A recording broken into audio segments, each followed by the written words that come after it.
Welcome to LOA Today. I'm Walt here with Joel Elston and Alyx King.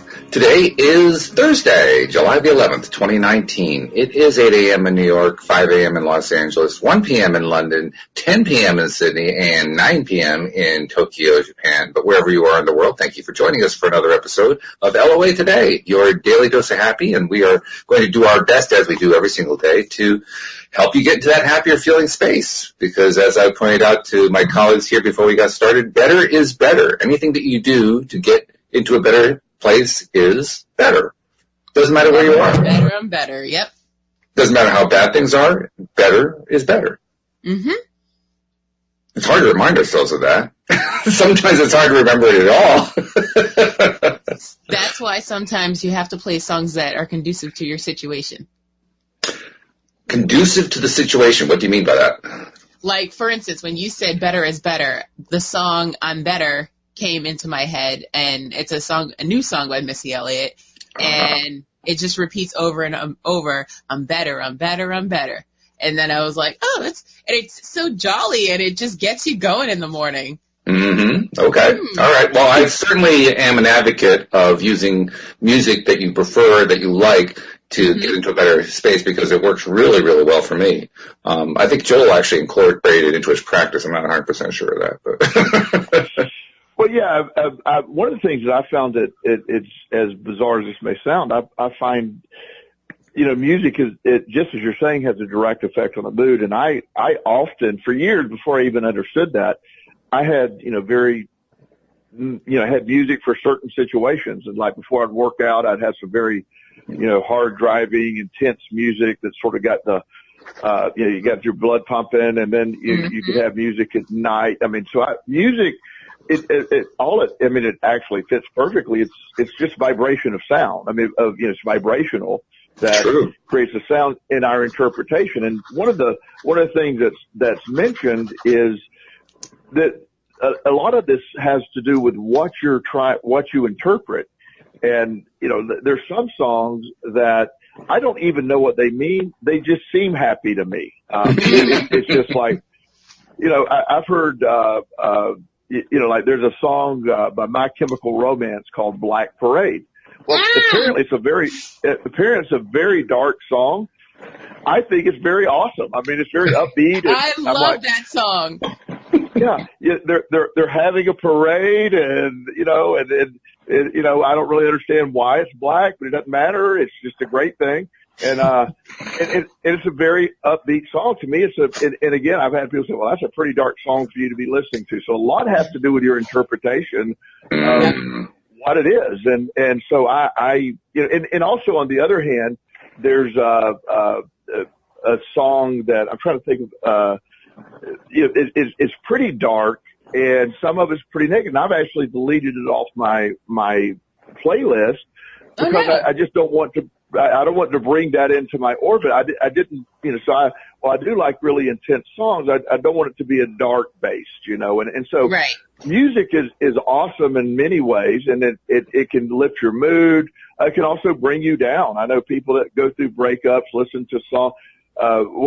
This goes back many years ago. I was on a date with this young lady, and we were driving, and a song came on. She said, "Oh, could you change that?"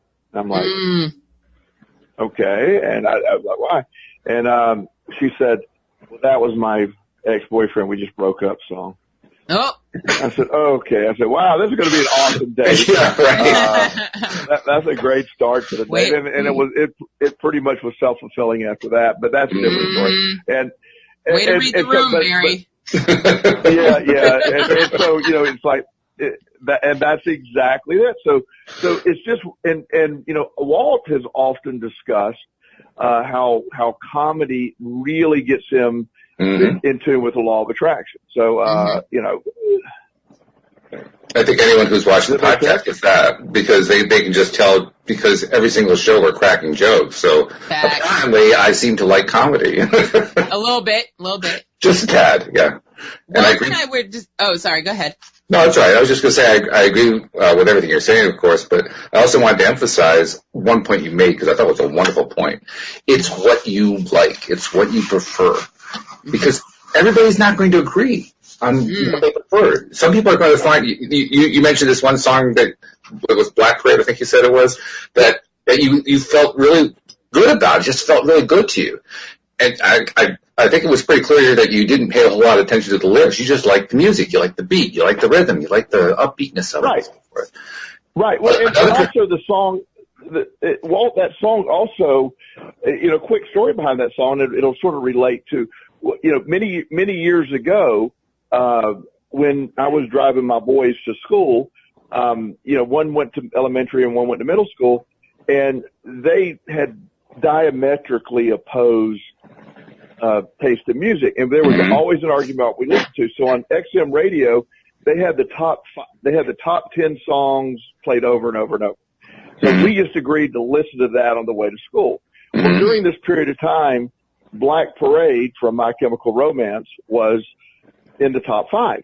So it would come on, and then my oldest son TJ, who truly, he just would roll his eyes and go, "Oh, I hate this song so bad." And then that became my son's Chris' favorite song because TJ hated it so bad. Fast forward many years down the road, when TJ and I were together, he gave me his phone. I was putting in a number, and he actually had on his playlist Black Parade by My Chemical Romance. And so the fact that, and I said, "Oh, remember that?" And he goes, "Yeah, actually it's a good memory." And I saw my play. So and in a similar way, I was years ago, I had a huge bias against Eminem. I really despised Eminem, the singer. And, it gets better. And so as that was going on, I just basically called him, I said, okay, it's this guy, it's Vanilla Ice Part 2. Wow. And so I really, however, after I've got to understand he really is one of the great poets of all time. He's incredible. Okay. And so I have a huge respect for him, but my transition from that went from so music can grow, it can change, and your perspective of it can change. But to me, in a bigger law of attraction picture, is the key that you were going on, Walt, is exactly what you're saying. It is your individual interpretation of any event or any song or any show that gives it relevance. That's the key. There isn't such thing as a positive song if you're viewing it negatively. Right. I'm about to really put a fire extinguisher on the room, so I'll bring it up. One of my clients many years ago was a young man who had been sexually abused by a priest for years, and he would go to church, and when he was in the group home, and it took me a while to figure out what was happening. But when there's a song called "This Little Light of Mine" came on, he would literally stand up and start screaming and throwing things and raising all kind of hell. And so finally we figure out what happened. Part of what would take place is his abuse would take place while the choir was practicing in the background, but he didn't know it. But he would hear that song. So he related what is probably the most benign little song in the world to a horror song. So again, what you attach to it, and the reason I can bring that up, this young man did one of the most amazing turnaround in his life. He's in medical school now. And is just a great, I would love to do a show with him one day. But my point is during that period of time in his life, that song was a very negative song, and he may be one of the few people on the planet that ever viewed it as a negative song. It's just benign. But in his world, it was powerfully negative. So we all have a bias or a situation. Sometimes there's music that remind me of things that, oh wow, I love that. And it, again, so much of what we attach to music or shows or events are based on our own personal experience and perspective at that time. And that's why the point I was trying to make, that feeds in beautifully to it. The point I was making was, it's okay. It's perfectly fine for two people to have diametrically opposite opinions about a song. One person loving it, the other person disliking it intensely. It's perfectly okay. Because it's not the song. It's not the song. It's not the music. It's how we feel about it. That's the key thing. Yeah. And that's what I forget if, well, you and I were talking about this one day, and I think it was off camera, and we were talking about one of my favorite songs to get down to in the morning, and it's called "You Can't Win" by Michael Jackson, and it's on the Wiz soundtrack. And Walt was like, "What? Why would you want to listen to those?" I did. And I was like, you gotta hear the beat. You gotta hear the music. Like, first of all, it's Michael Jackson. Second of all, like, it's just such a great song. Like, and then he's like, all right, sing me the lyrics. So I tell him the lyrics, and he's like, okay. And I was like, well, you can't let that kind of stuff get in your bubble. You just gotta enjoy the song for what it is. Like, it can't be all about the lyrics sometimes. But my point is, I don't have to enjoy or not enjoy any song. It's that's the point. It's preference. Your preference is to enjoy that song, and that's wonderful. And my preference was I could care less, and that's wonderful. They're both acceptable. They're both good. Right. Well, on a more macro scale in our society, if we could accept that that our preferences and opinions and all that, our perspective, perceptions, all of the stuff that's going on is an individual-based thing. The lens in which I view the world through is different than what Walt views the lens, the world through. That same, because our lens was developed over years in different directions. It's just, and so that's sort of the basis, I believe, of the angst of our country is a failure to accept the other side's lens. Not agree with the other lens. Agree. You don't have to agree with the lens, but to accept that their lens was formed under a different set of circumstances. If you go to the eye doctor, he's going to figure out what exact lens you need. Some people need the exact opposite lens as another person. So if you switch the glasses, they both would be totally inability. They couldn't see.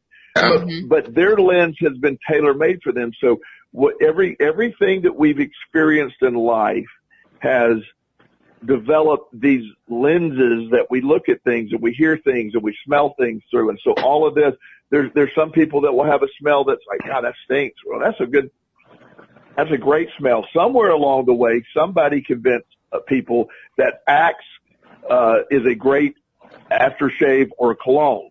And so many young people bathe in Axe, and you smell them going, how can you think that smells good? How can you think that smells good? It is the most, however, apparently they do because they're wearing it. Or, one of the things that really bothers me in the gym is because part of this I don't care about, but when I'm with, and it could be a male or female, but often it's female in this case. When some woman is wearing a bunch of makeup, that's her business. I don't care. But when she's rocking some really strong perfume and I'm trying to work out, that is a big turnoff to me because now you're violating my space and now I'm trying to breathe in that. And so again, her perspective is really important to, look and this is positive to me. Well, her cologne is very negative to me. And it's all about a perception. And that's so important that I wouldn't watch the news, but when I don't watch the news, when I hear people talking and I hear the opinions that they're stating, I'm so frustrated, not at their opinion, at their inability to accept there's another point of view that formed it. I'm opposed to many things but I always will allow, I accept the reason that's even a question is it's formed through a lens that I am not familiar with. And so I can accept that that's a view that's different than mine. And our problem is we cannot accept, I hear all the time, well, this politician is really dumb because he doesn't agree with me. Well, first of all, that politician is not dumb. He or she has that view based on his or her experience, or in a lot of cases, it is a view based on what it takes to win the race. It's not even what they really believe. Yeah, right. That part is the part that always got my attention. That's why I was always interested in politics. Like, wow, people go around saying all these things they don't believe. I mean, you learn that in high school. You're like, you make promises. Like, yeah, we're going to have pizza every Friday. Vote for me. Yeah, You're not in charge of that. But it sounds good. Right. One of the short stories I read one time is there's a African American gentleman that was he was the assistant or butler to George Wallace, the racist governor of Alabama, and interesting he job. wrote a book. Well, I mean, he wrote a book saying him and the governor were very good friends. Mm-hmm. The governor referred to him as Mr. Jackson or whatever his name was. And told him after he would do these things, he said, I don't believe this the way I'm saying it, and I apologize to you. It's just what I have to do to be governor of this state. And he defends him and says George Wallace was not the racist that he was painted to be, at least from that person's perspective.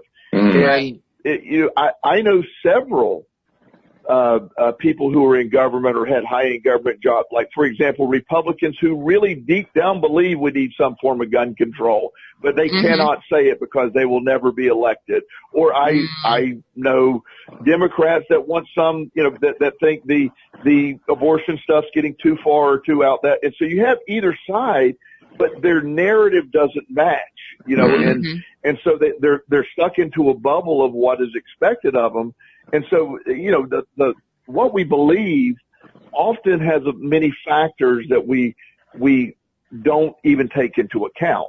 That's true. I before the show started, I mentioned to Alyx that I was really determined today to be focusing on what I prefer because I've been spending too much time focusing on what I don't prefer.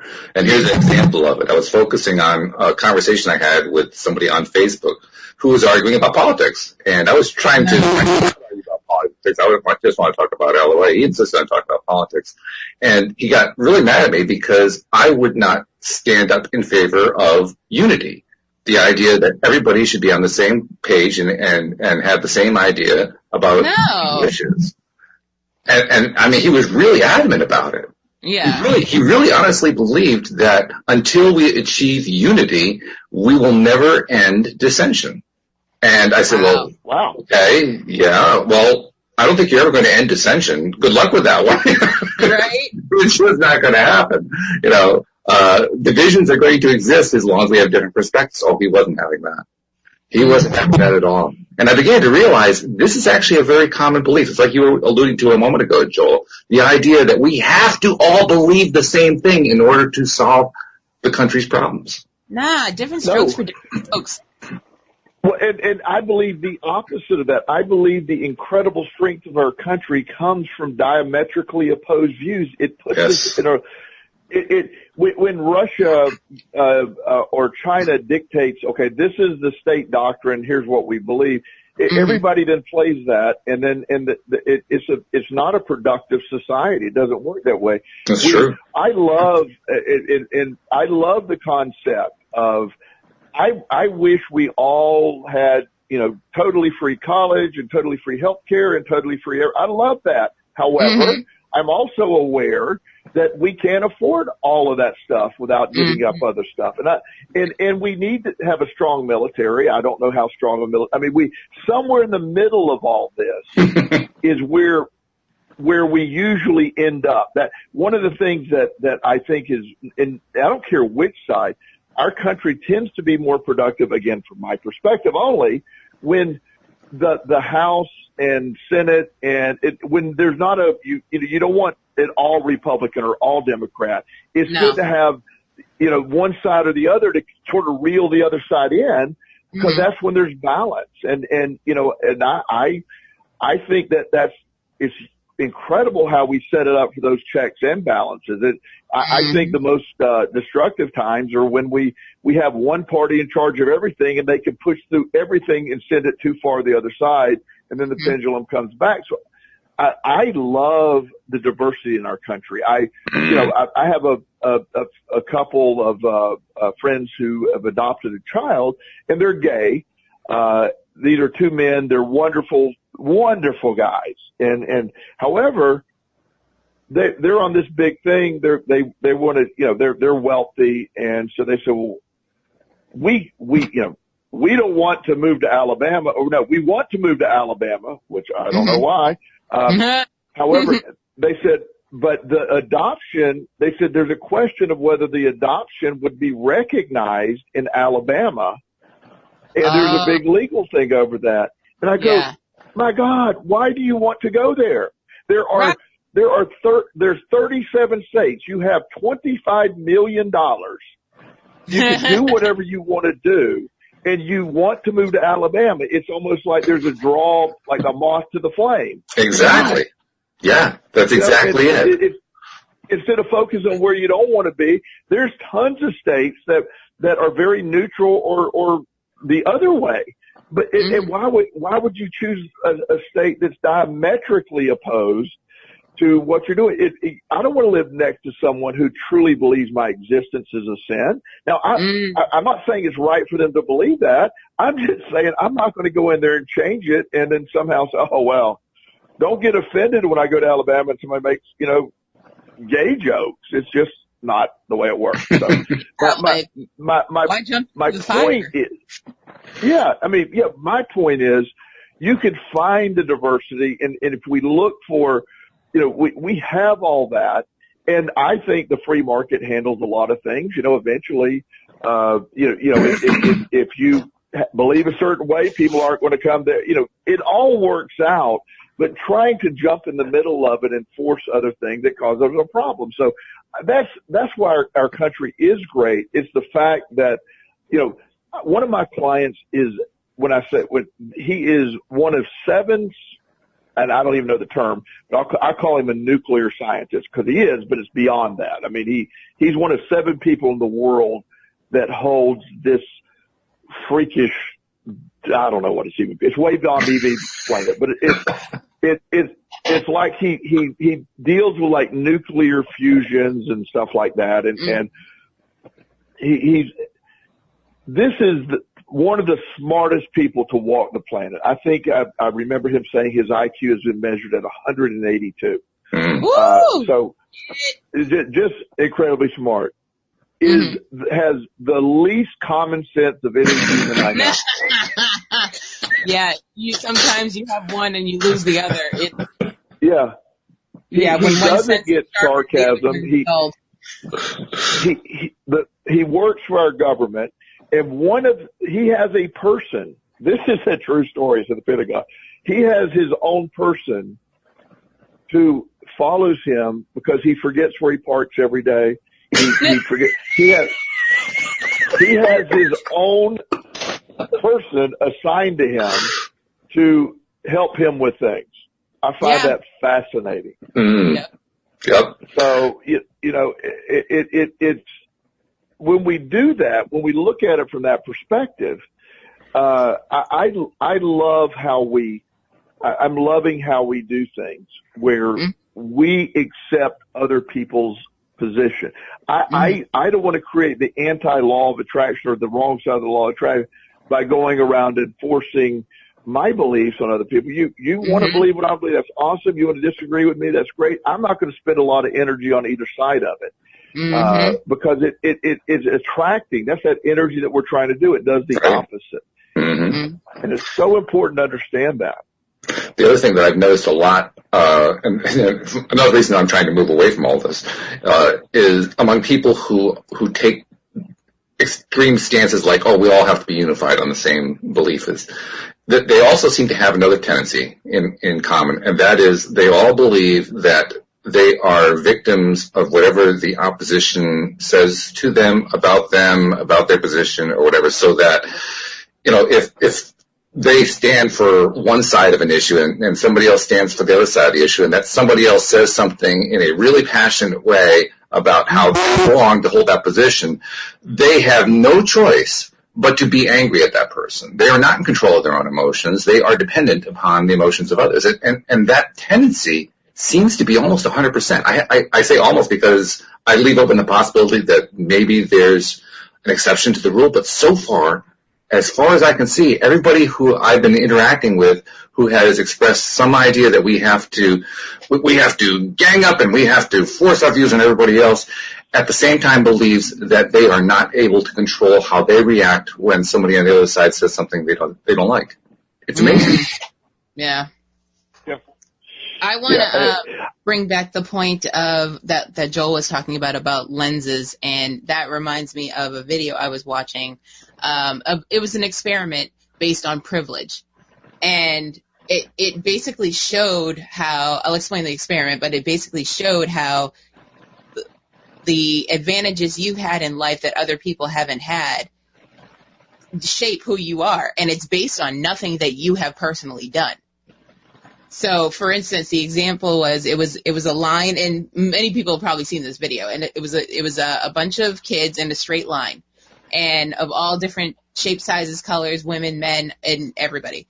And so the guy goes, okay, we're going to all race for this $100 bill.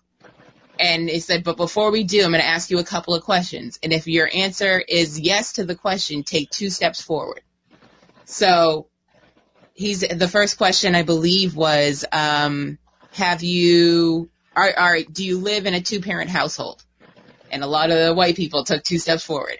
And then, did you go to a private school? 2 steps forward. And, it kept going on and on like that. And then they're like, stop and look around and see who's around you. And it's like, and then he reminded him, like, because you are experiencing life through a certain lens based on the things you have been given in life. This is called privilege. You have not earned any of this. And I want to say, and this is the funny part that got me, is like, you will see that most of the black people are in the back, and they would probably still, if this race was even, they would still smoke you and win this $100. So take the time out after we've finished this race and talk to the people around you and discuss the differences that you have and try to experience another person's lens. And I thought that was a very powerful experiment that I saw, and I just wanted to share that because I feel like it goes with exactly what we were talking about. Well, it also raises a question in my mind. Well, it raises a lot of questions, but the first question that it raises in my mind is, if we are shaped by our experiences, and I agree that we are, to what degree can we change our perception about our experiences? I mean, you can change your perception on anything. So that was the point of the experiment is how you look at it and how other people see it. So maybe you need to step in someone else's shoes and see from the other side, and you get a whole different perspective when you do that. Yeah, that's one possible way to react. There are a lot of different ways to look at it. There are a lot of different ways to experience what they experienced. And to me, the biggest challenge and the biggest exciting thing in life is to see if I could be in that kind of a situation, whether it be a contrived experiment like that or really anything that I interact with, and change the way I'm going to respond to it. That's what I was talking about this morning when I said I'm going to start paying more attention to what I prefer and stop paying more attention to what I don't prefer. Because I've never done that on a regular basis. Well, I can't say that's true. I mean, since doing this podcast, I've actually done it quite a bit. But in my past life, I didn't do that at all. I really believed I was stuck in whatever emotional framework my context told me I had to be in. Yeah. So having to make that change was a big change. Now I'm actually believing, well, hey, yeah, I really can do that. So now I'm faced with, well, I'm so sick of focusing on stuff I don't like. I don't like the results that come out of it. I don't like how it feels. I don't like how I end up attracting stuff I don't want. I am really, really determined now that I'm going to shift. And so I guess my question was kind of tongue-in-cheek because the answer is yes, of course I can shift. Like, of course I can make that change. Yeah. But it's also a bit of a challenge. It's like, you know what? Am I going to go through my day letting those things that I don't like continue to decide what it is I'm going to focus on? No. And when I woke up this morning, I said, hell no, I'm done with that. I'm done with that. Exactly. Tell them why you're mad, Walt. Yeah. And that's the choice we have every single day. Yep. That's what's so cool. Every single day we get the same options all over again, and we can change and we can choose differently. Yes. And that's the law of attraction. You can, if you're, the danger is when you view the example Alyx just was speaking about, when you view because we all have been dealt a different, I know some people that are very debilitated that were dealt a very incredible hand. I know some very wealthy families that their children are train wrecks because their wealth was debilitating. They weren't required to do anything. Mm-hmm. I know some wildly successful people that came from nowhere and fought and struggled and have become wildly successful. I look at Oprah Winfrey, who's an incredible mentor mindset I love to look at and emulate. She was in the very back of that lineup too, and went far beyond where anyone else were. I can argue all sides of that. Not argue. I can explain all sides of it. I know children that collegiate is our local fancy school, college prep. It's high school here. It's $40,000, $50,000 a year to go to.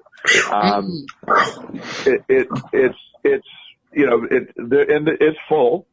And one of the kids that he's a young man now that works with, and regardless of why I'm working with him, he said he feels debilitated by collegiate on some level. He said, you're not allowed to fail at collegiate. He said, I realized about 11th grade that, that assignment I put some effort into gets about the same grade as the assignment that I didn't get an effort in. Even if I don't do it, all my mom has to do is call up here and raise hell, and then I'll still get a B in the class. And it was because they want the $50,000 a year. You can't fail at collegiate when somebody's paying $50,000 a year to be there. It just doesn't work. And so the idea that he had to fight or struggle or push or gain knowledge. So when he ends up at a university, that is demanding some academic, effort, his mommy calls up there and told the professor that, you're unfair to my son because you gave him a D. And he goes, I didn't give him anything, ma'am. He earned it. He barely earned the D. He was a point away from having an F. Yeah. And she called the one of the regents she knew, and they said, ma'am, you've got to stop. It's time. And he literally was debilitated by this incredible, most people's advance in life. He was running the 40-yard dash starting at the 30-yard mark and wasn't doing as well as people that started the thing. So within that, I tell both sides of that. When I have some people who have had less of an opportunity, say, I didn't have that opportunity. Well, yes, you're right, but hopefully you can have your lens set. There are no limits to anything except the ones we put around, and that's the important thing. So I find the people that take both sides of that commercial or that little short video you're talking about and use it again. They can use it the wrong way. Yeah, it's like, it really, it's amazing. So I think this is something that's important that I want you to grasp, that you are able to, not you people, I mean you, my audience. What do you mean, you people? But you people, let's our audience to grasp is that individuality, that ability to just, your lens has been formed. I want you to view the lens the way I want you to fight for what you believe in, but I also want us to accept, not agree with, but accept that other lenses were developed. One of the, and we can flip this because I don't want to stand too much on this sort of in the edge of negative here, but, one of the things, I have an NFL player that I work with, and he is one of the ones one of the many NFL players that kneels at the national anthem. And he truly doesn't understand why people are so angry with him. He said, I'm not disrespecting the flag. I'm disrespecting the way my race has been treated by the police. That's his view. Facts. Well, when you have a mother whose son 2 months ago was blown up while fighting a war, defending her perception of the flag, she sees it differently. I would love for both sides to see what the other side is seeing, why they get so adamant, but it doesn't come across in a discussion. There's people that have lost family members in defense of the country who view people kneeling as spitting in my face. You're spitting in my dead son's face. And that's something that they get adamant about. So they're never going to be able to accept the lens that the other person's viewing. But when we can calm it down to a non-emotional state and then say, look, I want this. I really, really want this our beauty is our diversity. Our growth comes from people not accepting the status quo. Our growth comes from that. We want to push the envelope, and then you want the other side to keep that envelope in check. It's a beautiful system when it's allowed to be accepted. Back in the day politically, while we certainly had a lot of debate, at least it seems to me that we had more of an ability to disagree and be civil than we do now. We don't have that too much. And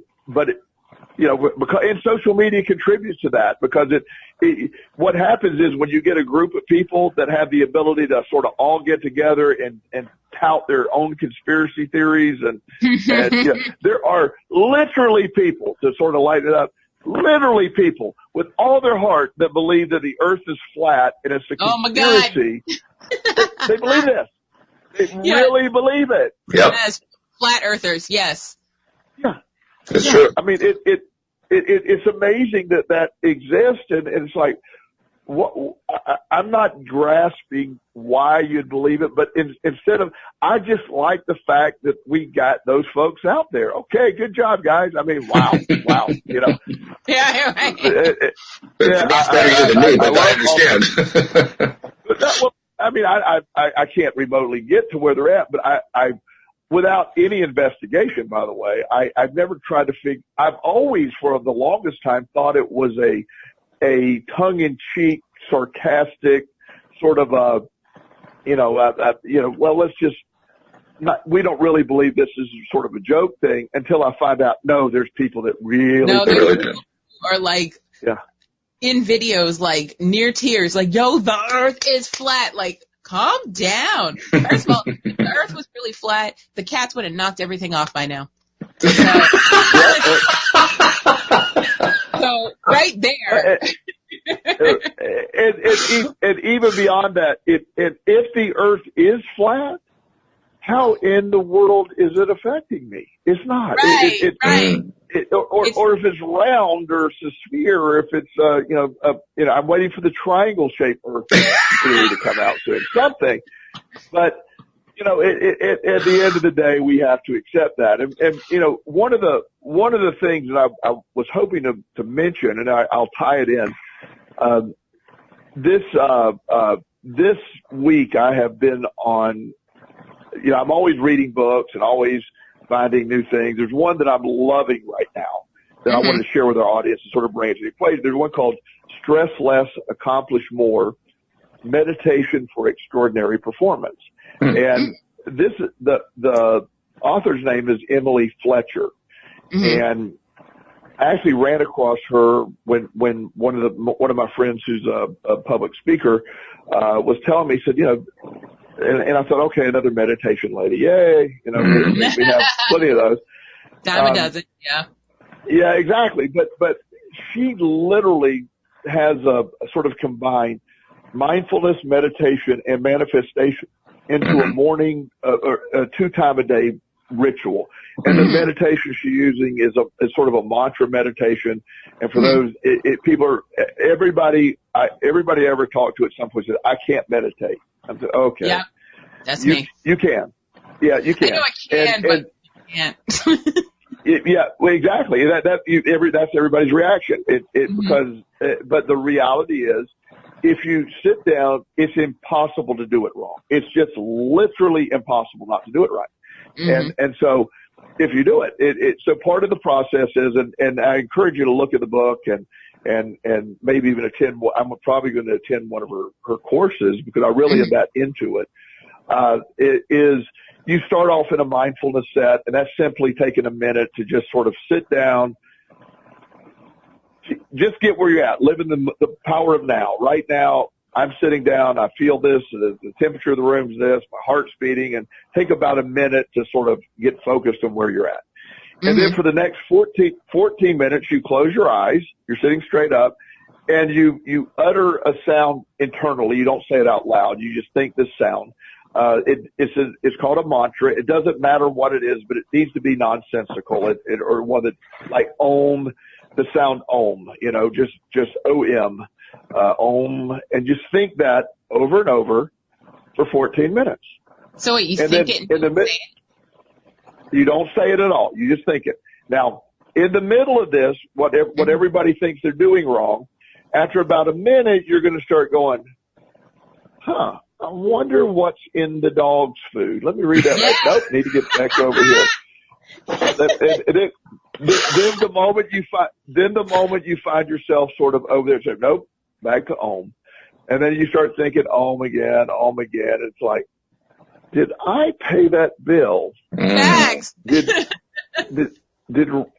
I wonder what Ross and Rachel would be doing if they were actually now?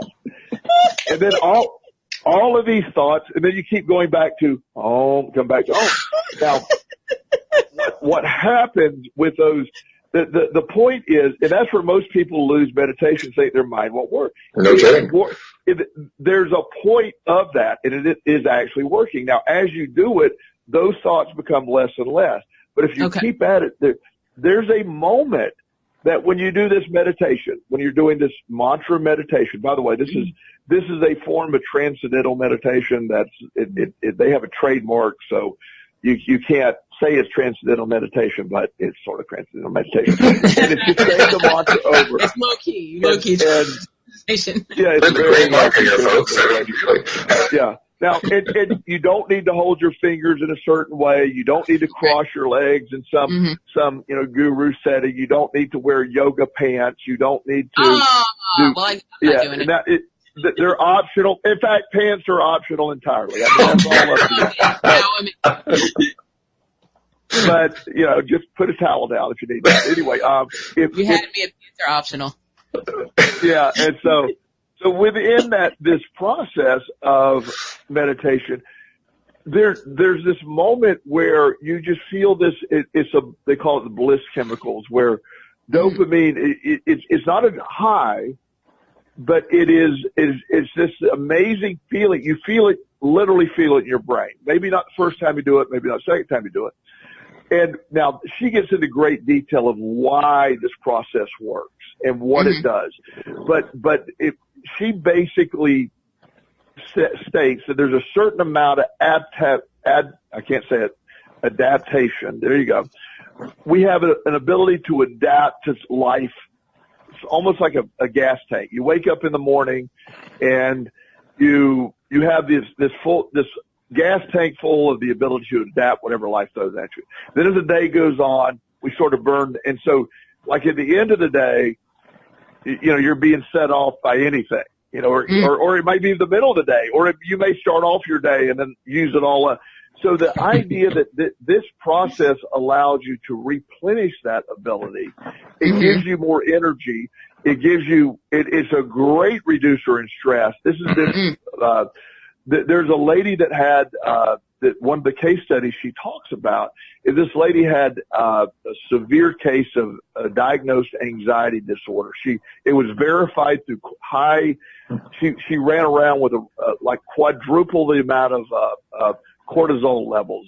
She was constantly stressed. Her adrenals were constantly fatigued.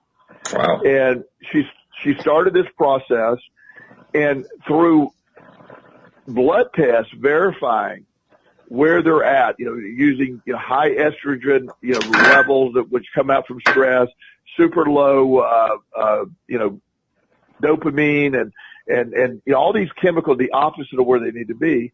After 1 month of doing that, her cortisol levels were on the low end. The rest of her chem markers were normalized, and she did nothing but change this process.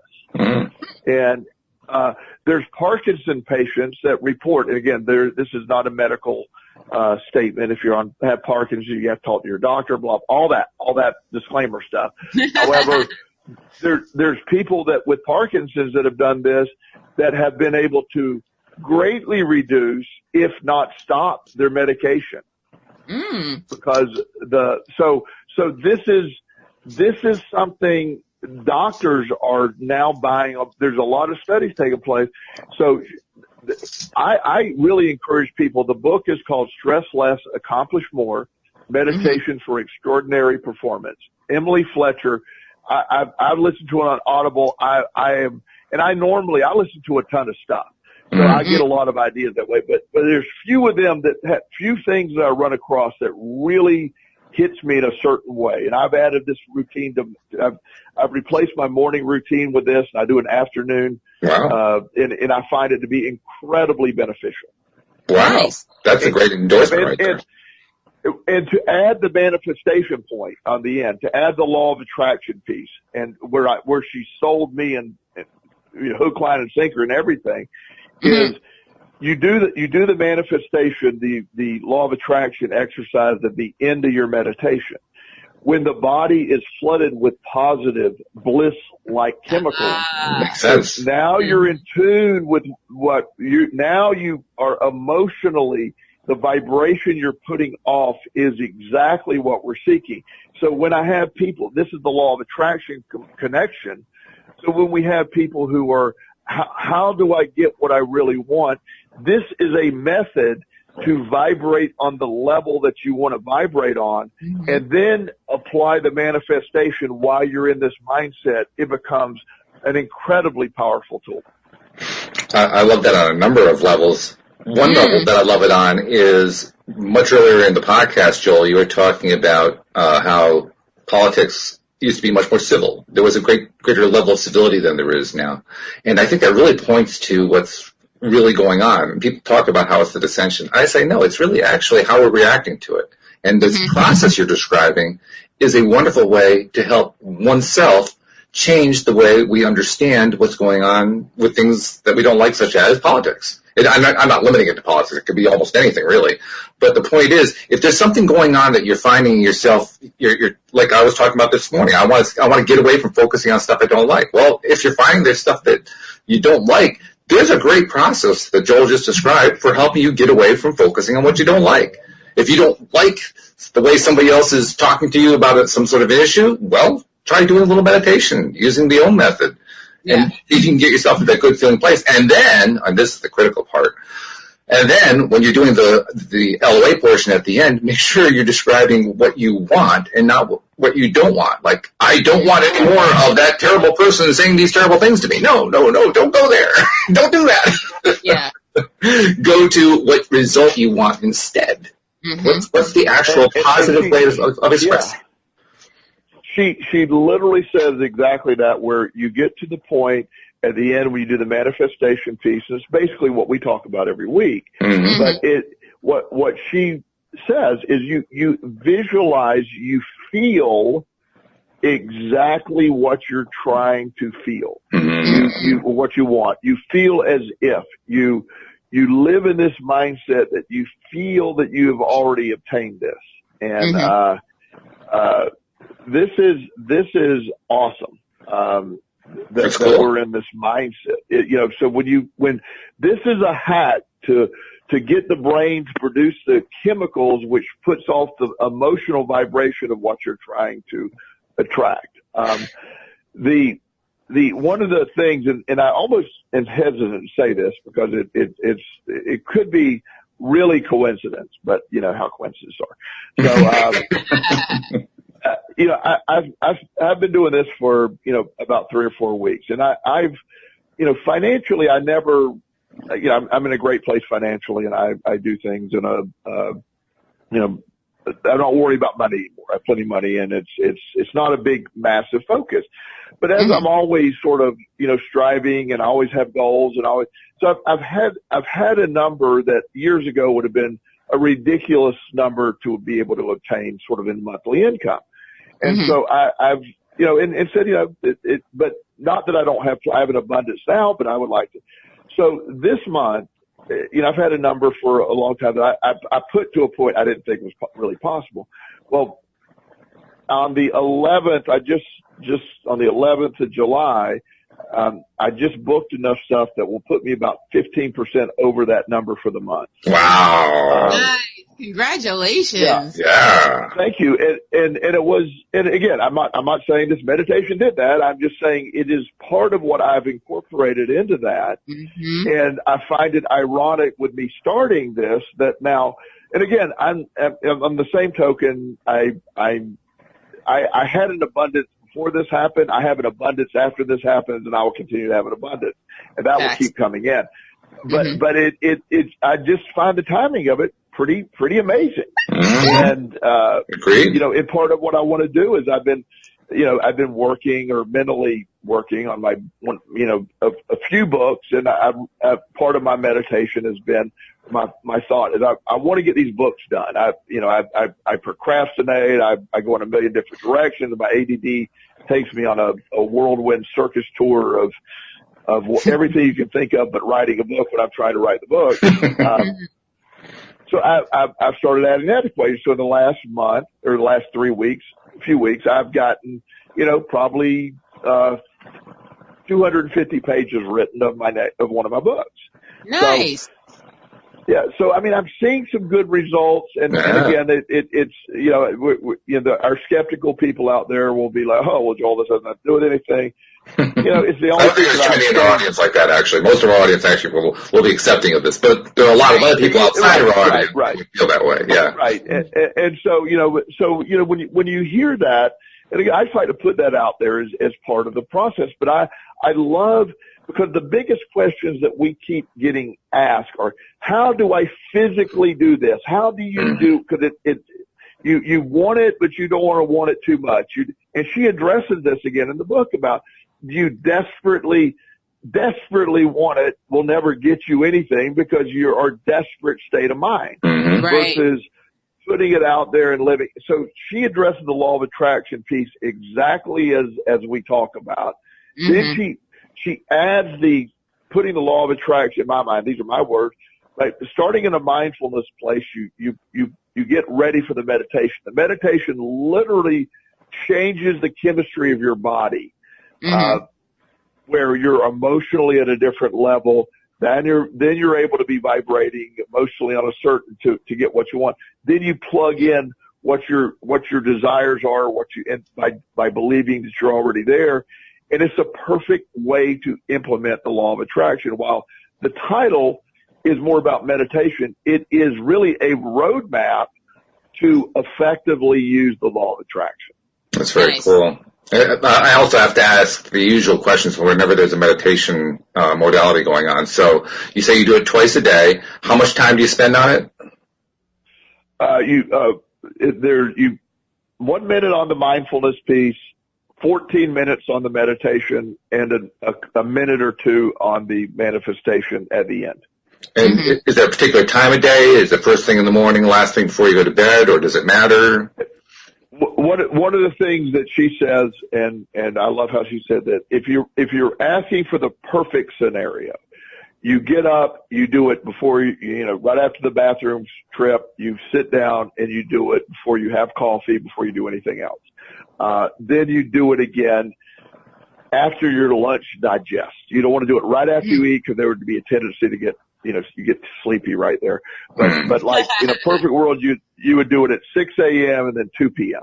Now, she also says, and the reason for the 2 p.m. is you don't want to wait till too late in the afternoon because you're trying to get that energy, the ability to adapt to what's going on around you and not let stress overload.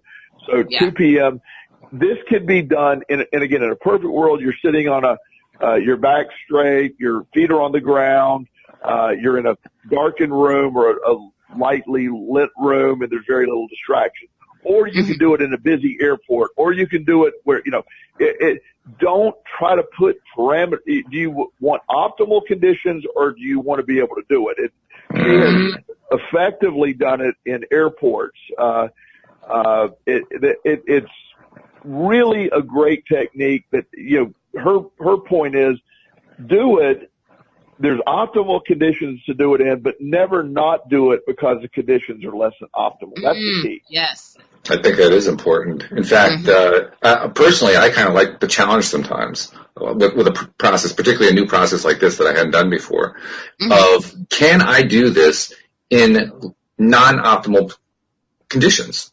Like, can I do this when my wife is watching a television show that I absolutely despise? Can I actually focus my attention on this? And sometimes I can. Sometimes I have to just close the door. I mean, I just can't block it out. But there are times when I will take on the challenge, and for moments at a time, I will actually turn off that background noise, whatever it is. And I think to myself, wow, I did it. I actually did it. I turned it off in my mind that way. I mean, it was still there, but I didn't hear it. Cool. So you can play it that way too. Exactly. One of the things that I really have felt is such a good mindset to me is I can always throw the, I have some noise canceling headphones. I don't have to have sound on, but I can just put the headphones on, which dampens some background noise. If there's like this morning, and I have freakishly good hearing. So same. I can get in tune with, something, then it can become an irritant. So yes. In my bathroom, in my downstairs bathroom, apparently I'm having a little internal toilet drip. So I'm sitting there, it's dead silent. I'm hearing drip, drip. Now, it's no big deal until I realized it was there. And now I had to get up and say, okay, I'm going to shut that door. I'm going to put on my headphones, not because it's just that got my attention. And I wasn't going to let that go. So I needed to understand that. So I stopped and refocused and did that. But again, I could have sat there and fought through it, or I could just, either way. But I agree with you, Walt. There's times to, but if I'm prepared for it, if I'm in the airport and I'm not anticipating everybody's going to get quiet for me, so I can still, sit there and do that.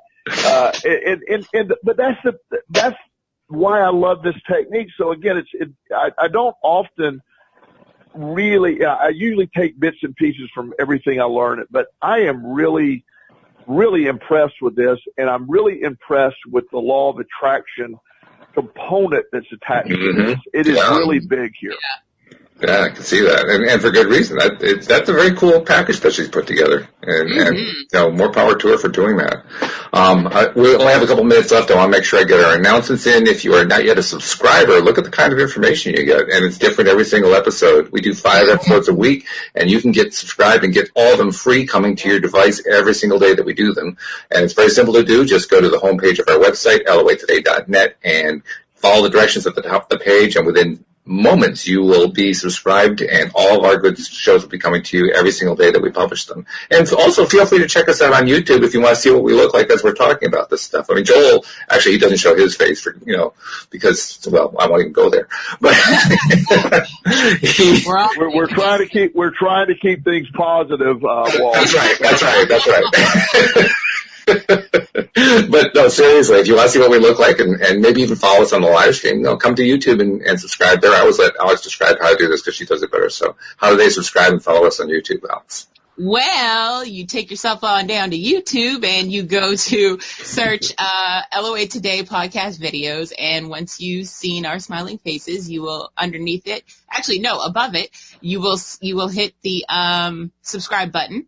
And next to the subscribe button, there's a little bell. And once you hit that, you will be notified every time we are live. All right, there we go. And before we part company for the day, Joel, you gave us this wonderful process that I'm definitely going to try out. Does this process have a name? I mean, we know it. We can't call it the Transcendental Meditation thing because that's trademarked. But does it have its own name? Well, this is her thing. She's the one that came up with making the mindfulness and the meditation with the manifestation. So it is her. It's called the Z technique.